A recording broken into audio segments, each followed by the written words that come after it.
PsychoMania, aka the Death Dealers from 1973. Bikers are dying to live forever.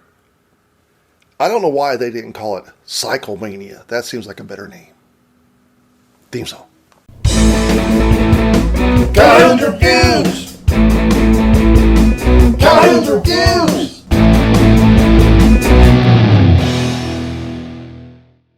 Alright, PsychoMania.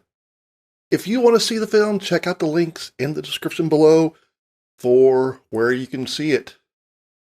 So, PsychoMania, it's a weird little movie. The posters I saw say they're living dead or zombies, but they're not really.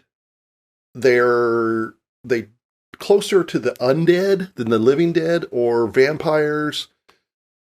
Basically, early 70s England, there's this swinging biker gang, and they have these cool helmets, and the leader, Tom, his mom is a witch or Satanist or something.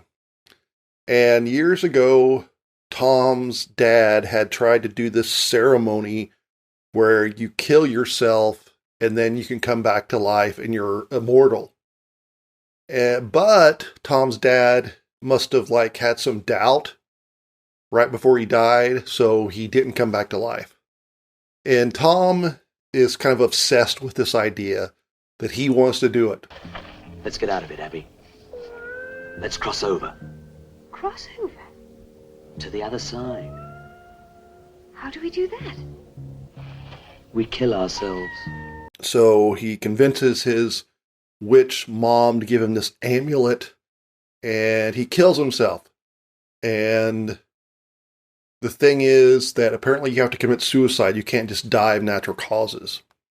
So the biker gang doesn't really know what's going on. So they decide to bury him. And they bury him sitting on his motorcycle. But the production only dug the hole deep enough to be up to his shoulders. So his head is basically above ground, and you could see that they had to mound the dirt up to cover where the head would be. But sure enough, Tom comes back to life, and so it's a good idea. It's a good thing that they buried him on his motorcycle, because he comes shooting out of the dirt, just like straight out of a Meatloaf Bat Out of Hell cover album. And he's back. He's not back to life, but he is back moving around. He's not a zombie. He's basically just himself. And then the gang, he takes leadership of the gang back, and they start causing trouble.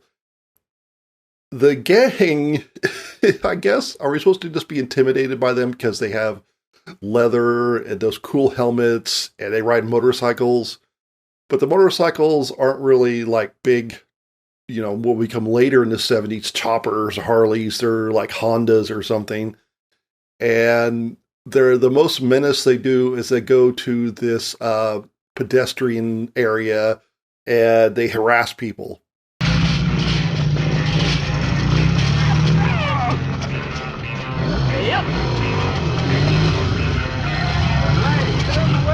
So sure, it's not nice, but it's not really that intimidating. I guess the real kind of message of this is sort of like Children of the Dam, where people in England at this era were really threatened if you didn't conform and do exactly what adults told you to do. So that was the most threatening thing that you could do. So anyway, Tom comes back to life, and he convinces the rest of the gang to start killing themselves. You can only die once. After that, nothing and nobody can harm you. Oh man, what are you waiting for? And this is when they really do step up the terror. That, at one point, there is a woman who, when Tom was dead, had declared herself leader of the gang. Well, she seems to be the most evil. So they come back to life, and they ride their motorcycles into this grocery store. And at one point, she sees a woman with a baby carriage and runs over the baby carriage in the store, seemingly killing the baby. What's this?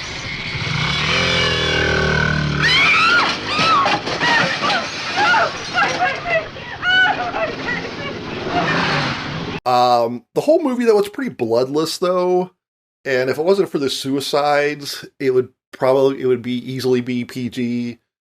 And it couldn't be on TV without censorship.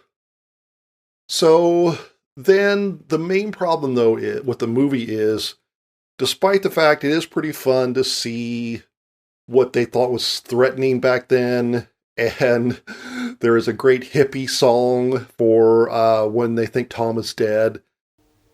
And the world never knew his name, but the chosen few know of his fame. Come join his company, riding free. That's all cool. The problem with the movie, though, is there's not really any protagonist.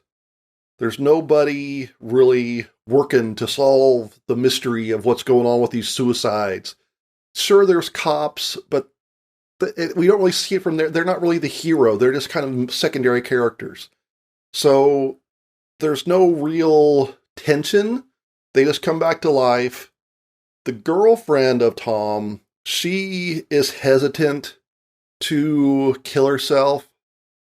So there's that, but it doesn't, there's no crescendo, there's no rising action, there's no real drama. It's just kind of, let's watch it, see all the weird things that they do.